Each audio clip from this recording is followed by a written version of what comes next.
नमस्कार, मैं हूँ AI अवतार नेहा थपलियाल और आप देख रहे हैं आज के उत्तराखंड समाचार।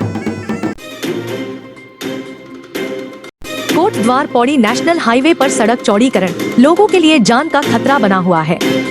इस दौरान एक बड़े हादसे ने एक यात्री की जान ले ली, जबकि 2 लोगों को गंभीर कर दिया है।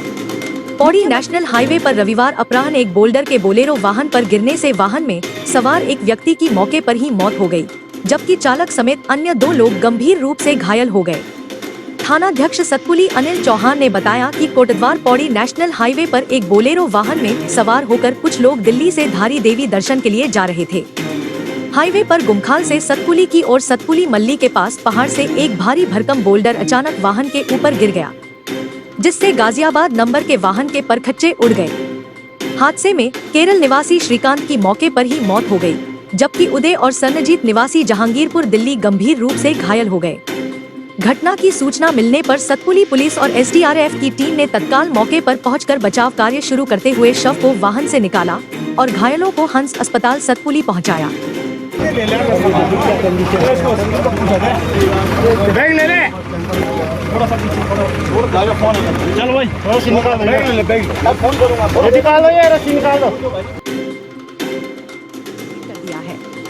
मुख्यमंत्री पुष्कर सिंह धामी ने रुड़की में आयोजित युवा संवाद कार्यक्रम में प्रदेश के युवाओं को संबोधित किया।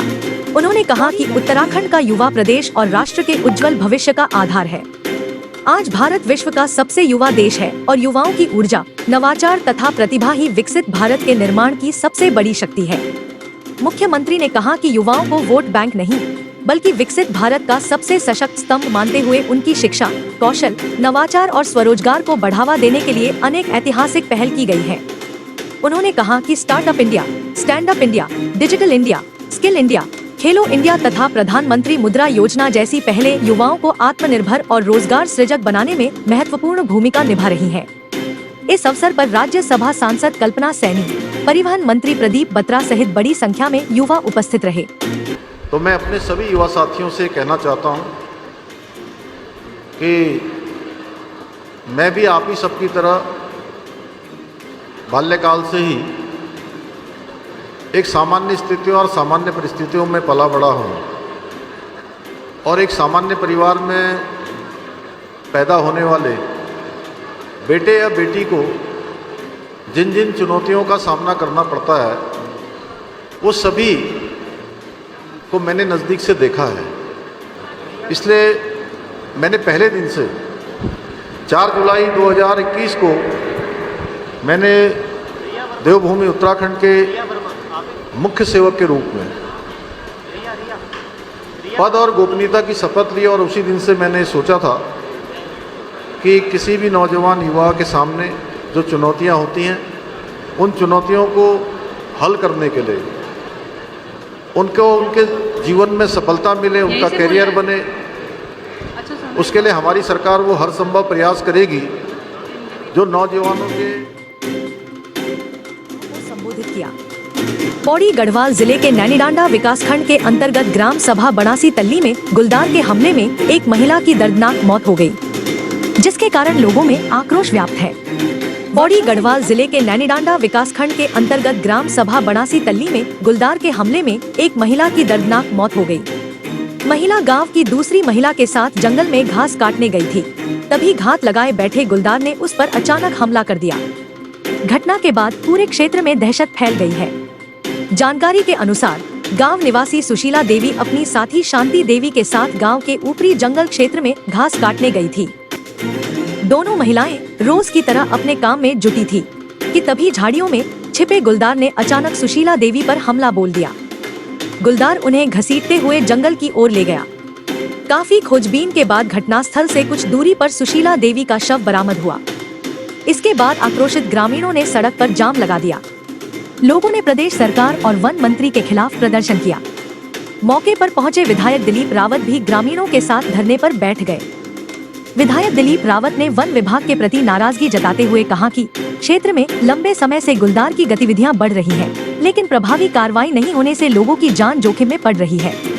वन प्रभाग पौड़ी की SDO आयशा बिष्ट ने बताया कि एहतियात के तौर पर विभाग का प्रशिक्षित शूटर भी मौके पर तैनात कर दिया गया है। सारी जनता को आश्वस्त करना चाहता हूँ कि आपकी पीड़ा के साथ हम सब लोग आपकी पीड़ा के साथ हैं। और क्योंकि ये वन अधिनियम के खिलाफ मैं भी बहुत पहले से मांग उठाता रहा हूँ, और मैं समझता हूँ कि विधानसभा में मेरे पूरे हिंदुस्तान में ही अकेले मैं विधायक हूँ जो मैंने ये इसके वन अधिनियम के खिलाफ जो संशोधन के लिए मांग उठाई है। और 1972 में हमारी सरकार नहीं थी, पहले ये बात सुन ध्यान दे लें। 80, 81, 82 में वन अधिनियम है, उसमें भी हमारी सरकार नहीं थी। इसलिए कह रहे हैं कि उस समय तात्कालिक लोगों ने इसका विरोध नहीं किया, ये दुर्भाग्यपूर्ण है, ये मैं भी मानता हूँ। और क्योंकि पहाड़ के परिप्रेक्ष्य में हम लोगों को या बाहरी क्या कि हमारे पास 78% जो है वन आरक्षित क्षेत्र है, हमारे यहाँ कोई वन पर्यावरण का कोई वो नहीं है, समस्या नहीं है। इसलिए मेरा भी निवेदन है सरकार से, मैं भी मांग करते रहा हूँ कि भाई हमारे परिप्रेक्ष्य में जो है वन अधिनियम का संशोधन हो। मैं आपकी मांग से संतुष्ट हूँ और अब मैं बिल्कुल कह रहा हूँ। लेकिन दूसरी बात ये आक्रोश व्याप्त है। वर्षों से लोगों की परेशानी का सबब बने तेली स्रोत पर आखिरकार पुल का निर्माण हो ही गया। कोटद्वार विधायक ऋतु खंडूड़ी ने समारोह पूर्वक पुल को जनता को समर्पित किया। विधायक कोटद्वार ऋतु खंडूड़ी भूषण ने किशनपुरी चिल्लरखाल मार्ग पर तेली स्रोत नदी के ऊपर 2,37,00,000 की लागत से निर्मित 30 मीटर स्पान डबल लेन पुल का विधिवत लोकार्पण किया। इस अवसर पर विधायक ऋतु खंडूड़ी भूषण ने कहा कि यह पुल किशनपुर, त्रिलोकपुर, लोकमणिपुर, रामदयालपुर, हल्दुखाता, मंदेवपुर, दलीपपुर सहित आसपास के अनेक गांवों के निवासियों के लिए आवागमन का प्रमुख माध्यम बनेगा। विशेष रूप से वर्षा काल में तेली स्रोत नदी के जलस्तर बढ़ने के कारण होने वाली कठिनाइयों से क्षेत्रवासियों को राहत मिलेगी। साथ ही शिक्षा, स्वास्थ्य, कृषि, व्यापार एवं अन्य आवश्यक सेवाओं तक पहुंच पहले से अधिक सुगम हो सकेगी। उन्होंने कहा कि प्रदेश सरकार के नेतृत्व में कोटद्वार विधानसभा में आधारभूत संरचनाओं को सुदृढ़ करने के लिए निरंतर कार्य किए जा रहे हैं। यह पुल केवल एक निर्माण कार्य नहीं, बल्कि क्षेत्र की जनता को समर्पित विकास की एक महत्वपूर्ण कड़ी है। लोकार्पण समारोह में वरिष्ठ भाजपा नेता विमला प्रसाद शुक्ला, मंडल अध्यक्ष आशीष रावत, जिला अध्यक्ष महिला मोर्चा शशि बाला केस्टवाल, सुमन कोटनाला, पार्षद राजेंद्र बिष्ट, पार्षद भैरव दत्त सती, पार्षद जेपी बहुखंडी, पार्षद अमित नेगी, कमल बिष्ट, सुधीर खंतवाल, हरि सिंह पुंडीर, अधिशासी अभियंता निर्भय सिंह, सिमरन बिष्ट सहित बड़ी संख्या में क्षेत्रवासी एवं गणमान्य नागरिक उपस्थित रहे। निरंतर उत्तराखंड सरकार कुछ न कुछ कार्य करते आ रही है और ये एक पुल बना है। आप जानते हैं ये चौथा पुल है, जहाँ 3 पुलियाँ 4 पुलियाँ हमारी वहाँ बनी है और एक ये बना है। मैं सबका धन्यवाद करती हूँ और आशा करती हूँ कि इस पुल से लोगों को और ज़्यादा सुविधा मिलेगी, कोटद्वार भाबर और मजबूती से जुड़ेगा। एक नया पुल भी समर्पित किया। पौड़ी गढ़वाल के श्री नीलकंठ महादेव मंदिर में कांवड़ मेले की तैयारियां शुरू हो गई हैं। आगामी श्रावण कांवड़ मेले को देखते हुए गढ़वाल मंडलायुक्त आनंद स्वरूप ने नीलकंठ महादेव मंदिर पैदल यात्रा मार्ग का स्थलीय निरीक्षण कर तैयारियों की जमीनी हकीकत परखी। इस दौरान उन्होंने विभिन्न विभागों की ओर से किए जा रहे कार्यों की प्रगति का जायजा लेते हुए व्यवस्थाओं को और प्रभावी बनाने पर जोर दिया। मंडलायुक्त ने पैदल यात्रा मार्ग, मंदिर परिसर और आसपास विकसित की जा रही सुविधाओं का अवलोकन किया।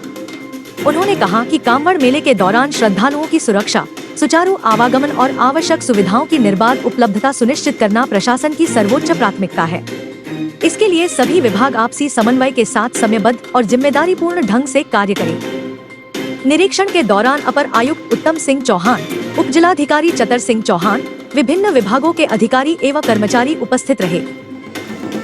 तो यह थे आज के समाचार। रोजाना उत्तराखंड के मुख्य समाचारों के लिए कृपया हमारे चैनल को सब्सक्राइब कीजिए और हाँ, समाचारों को लाइक और शेयर करना न भूलें। कल फिर नए समाचारों के साथ आपकी सेवा में प्रस्तुत होंगी। तब तक खुश रहिए, आबाद रहिए और देखते रहिए सिद्ध बली न्यूज। जय हिंद।